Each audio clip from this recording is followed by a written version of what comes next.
Um, I, I have lots and lots of notes, but I want to get to some questions in recognition of our time.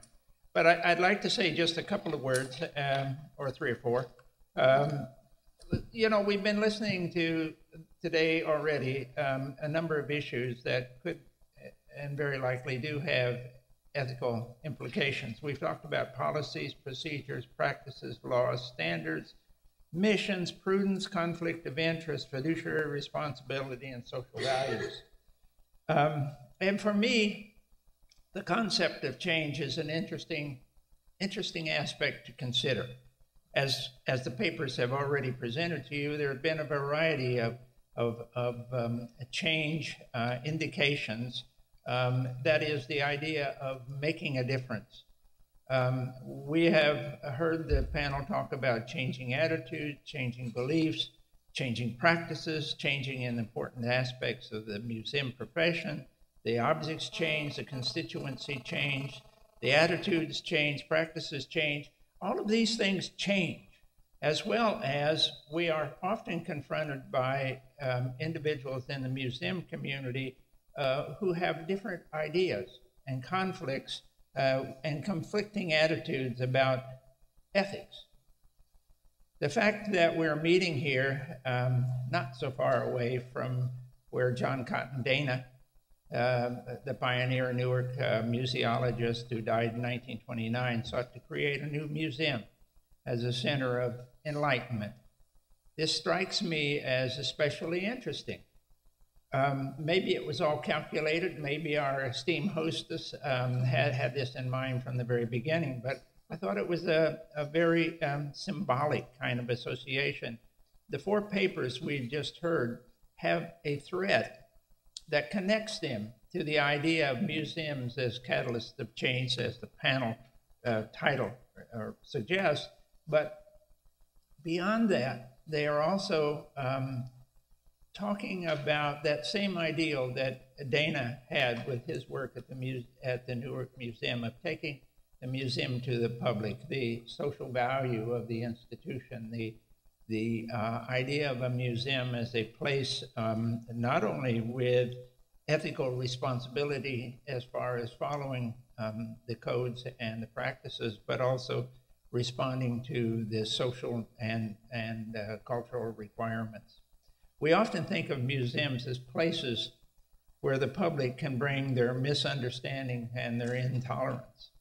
The four presentations talked about attitudes, attention to different elements within their respective communities that made use of the museum as advocates of community needs.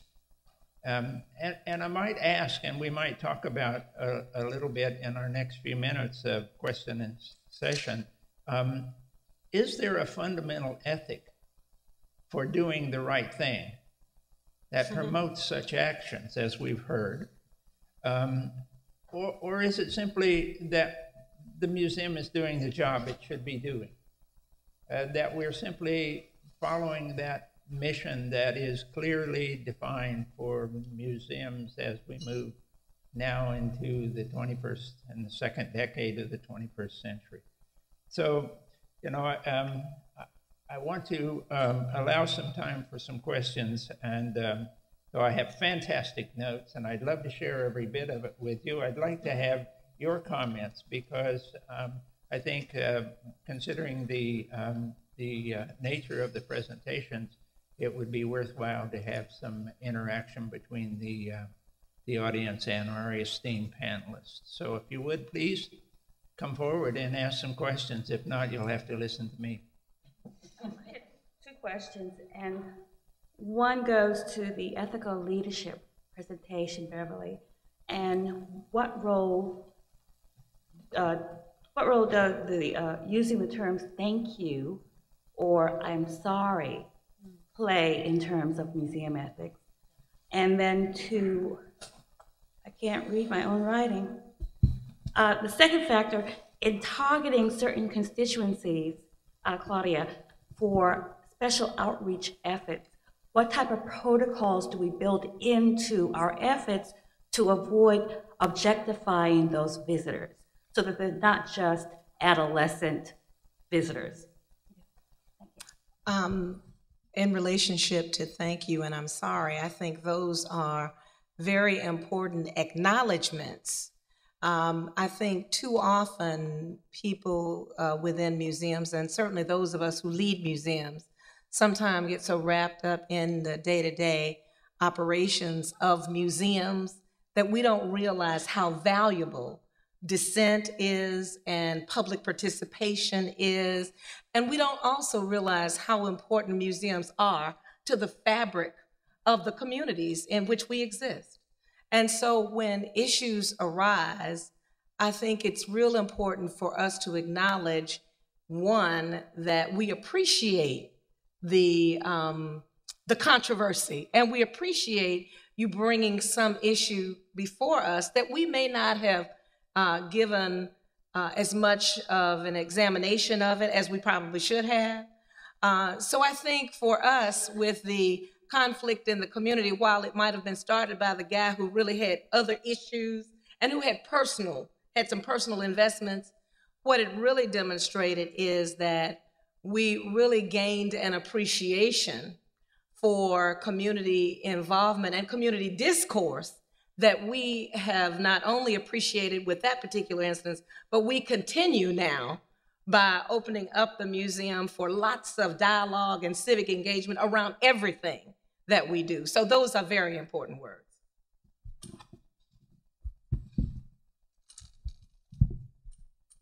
Yeah, it's really interesting that you brought that up about what we should build in about our into our fabric.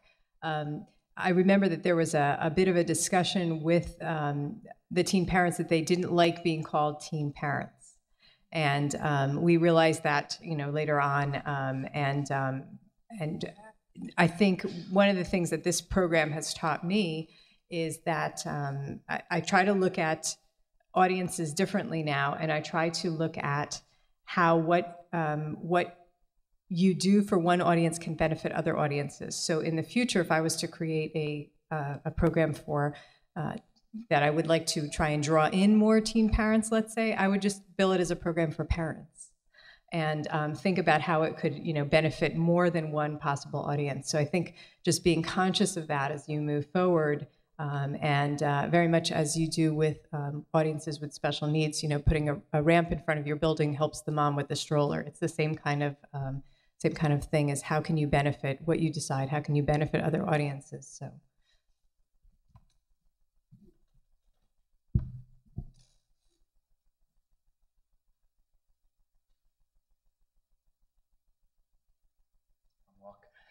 Thanks very much.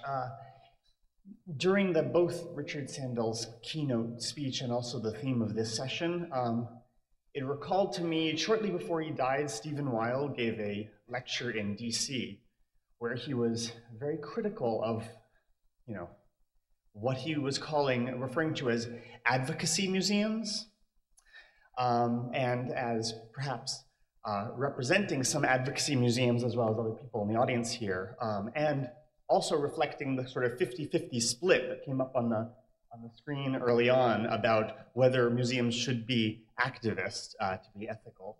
I wonder what your sort of response or take on Weil's criticisms are, or dangers of, is that issue of museums losing that sort of position of trust or, authority within the community is risked by being overtly activist?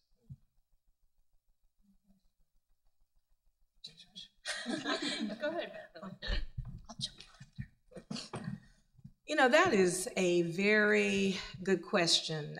And we are very torn, and we think quite often about the role of museums as advocates. It's a very fine line, to be very honest with you, because on the one hand, if you become too immersed in activism on various subjects, and you run the risk of turning off different potential funding sources, and also as you look closer at the issues around which you choose to be active, you may also negatively impact members who sit on your board of trustees. So it's a very difficult situation, and it's a very fine line that museums walk on a daily basis when it comes to certain issues. Now, obviously, there are certain history-based museums that really are about activism, because in some ways, if you look at the National Civil Rights Museum, you know, the movement was a grassroots movement. It was a movement of activism. So you have to balance it, and it depends on the situation, and it requires very critical and strategic thinking, and I think also it requires a good bit of strategic planning to really explore. And when you end up in a place where you are dealing with a specific issue and you're being challenged around advocacy issues, then I think that's when the best and brightest minds have to be brought back to the table. But that's the dynamic nature of the museum industry. That is the museum business.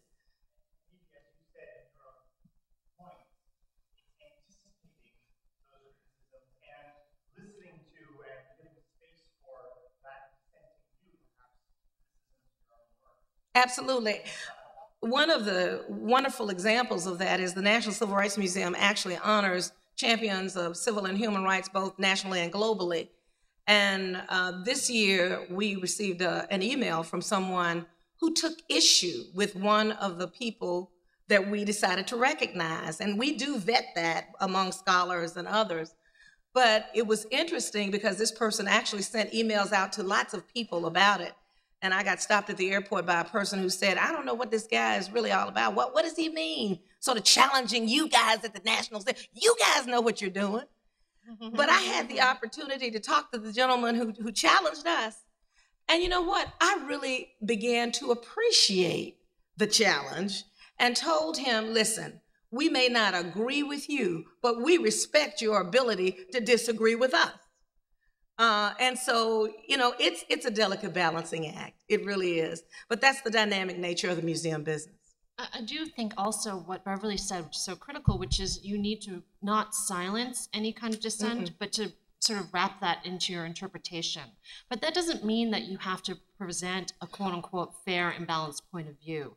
Yeah. I have many of my board members, I'm at a university, and so the debate about scholar activism and whether, you know, academics should take a stand on certain issues is very alive. And, you know, we always use the example of Holocaust museums. And, you know, is it your responsibility as a Holocaust museum, for example, to give equal voice to Holocaust deniers? I would say no. I think it's your ethical responsibility, though, not to sort of just silence that and pretend it doesn't exist, but to present the fact that there are Holocaust deniers out there. And that, to me, would be sort of one way of doing it. Just also quickly, I wanted to say, I mean, you know, I sort of got into this as a religion person, philosopher, so very much obsessed with notions of ethics and truth and things like that. But recently I went to South Africa and I visited a bunch of museums down there. And, you know, they were sort of talking about the sort of 4 different kinds of truths that the Truth and Reconciliation Committee sort of put forth, which I think is very relevant to museum work, because they sort of said there's forensic truth, right? So I would never dispute that Jane Addams founded the Hull House in 1889, right? And I would sort of insist on that to the death, whatever. But that's only one form of truth that our museums should be presenting. There's also narrative truth, which is the truth that each of us tell ourselves so that we can keep going. And that truth might be different. And we have different people who actually are Hull House alum who say, oh, no, I remembered that the kitchen was over here and I came to the kitchen every day. And, you know, the forensic truth might be that the kitchen actually wasn't over there, but, you know, there's some sort of negotiation that we have to do to keep their sort of voices also present. But then the third kind of truth is dialogic truth. And I think that's really important place of sort of museum work, which is sort of creating the truth so that the different narrative truths can actually dialogue with one another and sort of negotiate sort of a way of living together and coexisting. But the fourth kind of truth, I think, is the one which I'm most struggling with now, which is the restorative truth. So what do you do to actually restore sort of justice and make sort of, you know, life actually worth living in that respect. And I think that's sort of where, I don't think that we should be struggling over like the forensic, sort of narrative or dialogic sort of aspects. I think the question is, how much are museums going to be players in the really critical sort of social and sort of, cultural debates that are taking place of sort of negotiating what kind of society we want to live in together. And so that's sort of where I would like to push our institution. And I just want to kind of build off of what Lisa was saying, that with the Immigration Sites of Conscience, I work now with Save Ellis Island, and as a partner with the Park Service, we're a nonprofit working with a government agency, and we are also looking at this idea of creating a dialogue, a space to have a dialogue about immigration. We have a little bit different challenge, whereas an organization such as the National Civil Rights Museum or Hull House has inherent in its sort of mission is this idea that there is some kind of conflict or there is this social justice. And many of the museums that are part of this Immigration Sites of Conscience network do have that as well. So there is also, for example, the New Americans Museum. There's also those sites such as Ellis Island, which is this icon of immigration, and there's sort of this one truth, and it's also a government agency. And so how do you reconcile the fact that there's a certain, government can't talk about certain things and controversy in that space? How do you reconcile that with your longstanding, tenets that your museum has put forward, and the fact that it's the truth and it's not a space for controversy? How do you go about negotiating that? And that's something we talked about this summer when the group met, and we were noticing that there are definitely some sites where it's a little bit easier to do that, and there are definitely some more established museums where it might be a little bit more of a challenge. Other questions? We may be one more. Yeah, when you're working with, trying to affect change in your communities, what are your strategies for managing your expectations and getting to a point where you have to radically reevaluate what you're doing, if possible? I mean, what do you think about in those terms? Anyone else? Well, it's kind of interesting because I think what we see the role of the Children's Museum is putting out ideas and possibilities and saying, what do you think about this? And we get the community involved, and we do a lot of using the design charrette mode. Anyone has ever participated in a charrette where you bring people together and say, okay, here's the problem, here's a big vision, shoot holes in it. Figure out what works, what doesn't work, and you have to just be really open to listening to ideas. The park design is actually a really great example of that. We went through, as I said, 20 meetings but we had set out the big vision. We said, you know what, we're going to make a sustainable park. It's going to be a community park. It's not going to be a children's museum park. It's a public park. And what do you want? Well, here's an idea that we gave some basis for it.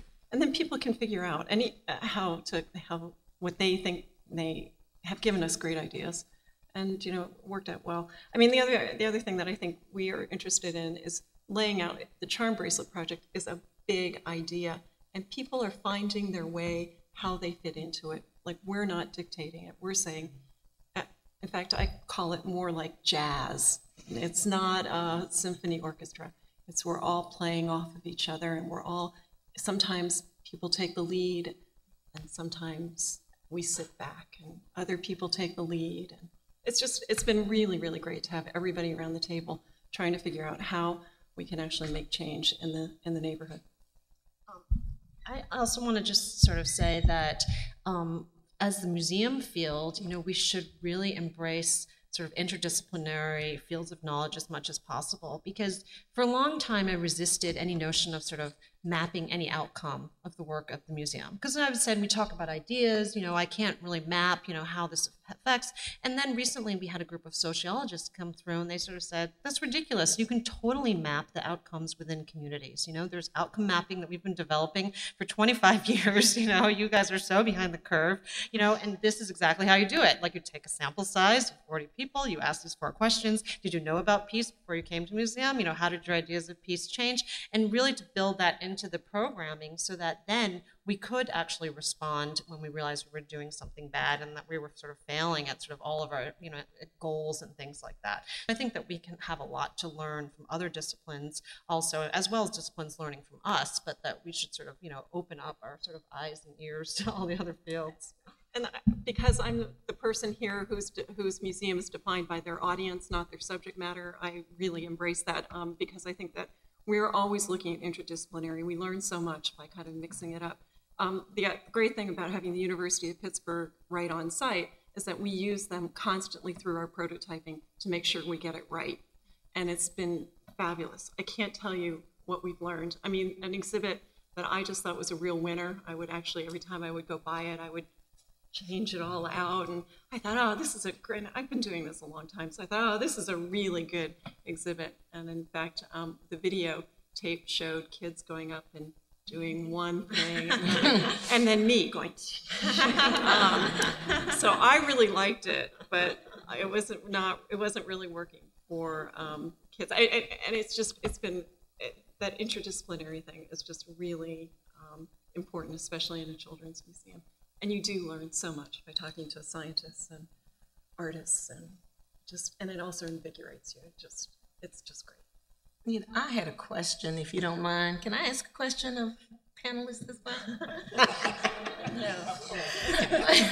Well, I was really struck by the program that Claudia talked about, and one of the questions that occurred to me is, in working with juvenile fathers, do you believe that program has the opportunity to reduce the recidivism rate in the juvenile system with young men? Because that is a real issue. If you get arrested once and you get out, you continue to repeat it. But building something that valuable, I'm just wondering what your thoughts are regarding whether that has sort of a truly long-term sustainable benefit for those young men. It would be really great to have been able to track that and find out. The program was based in a school. It was a school that was designed especially for these young offenders. And there were also young women in the school as well, but we chose to work with the fathers. I would love to be able to track that. I would love to see any long-term effects of that, sure. I actually have something to say about that. Remarkably, the Children's Museum actually worked with the warden of the county jail in Pittsburgh to create a family space. At any one time, 7,000 kids have one or both parent incarcerated. And it's been really fascinating to work with Gwen's Girls, which is actually the program, and Lydia's Place, which are the people who work directly with the inmates, the parents that are incarcerated, and really looking at the issues that are surrounding family reunification within the setting.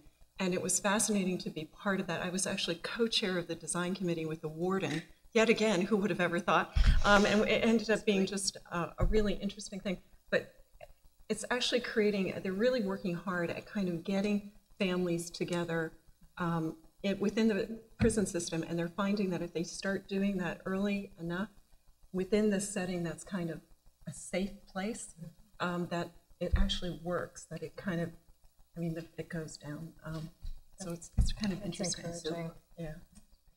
I just have one quick thing to say, which is, I just want to say that I really did love Claudia's program so much, and I think we can't sort of overestimate how important, her questions to us are, particularly at this moment of the global financial crisis, right? Because more and more we'll find the pressure from our boards, foundations, or whatever to sort of produce this sort of standard, number outcomes of well, how many people are you serving? And the danger is that sort of this kind of programming that you talked about, which does enhance our mission, I think, and sort of really speak to our commitment to, sort of broadening our audiences and all this kind of stuff, it's not going to show up in the numbers. And so we need to find language of, to how to articulate that, to make the arguments for this kind of stuff. Or in 10 years from now, we'll find that all these kinds of programs will be cut, and will, be at the mercy of sort of the most basic kind of number crunching. I mean, I think fiscal responsibility and everything is incredibly important, and all of our programs should be up for evaluation, but we have to define what the terms of that evaluation are. Otherwise, sort of a different set of sort of business practices will define them for us. So, yeah.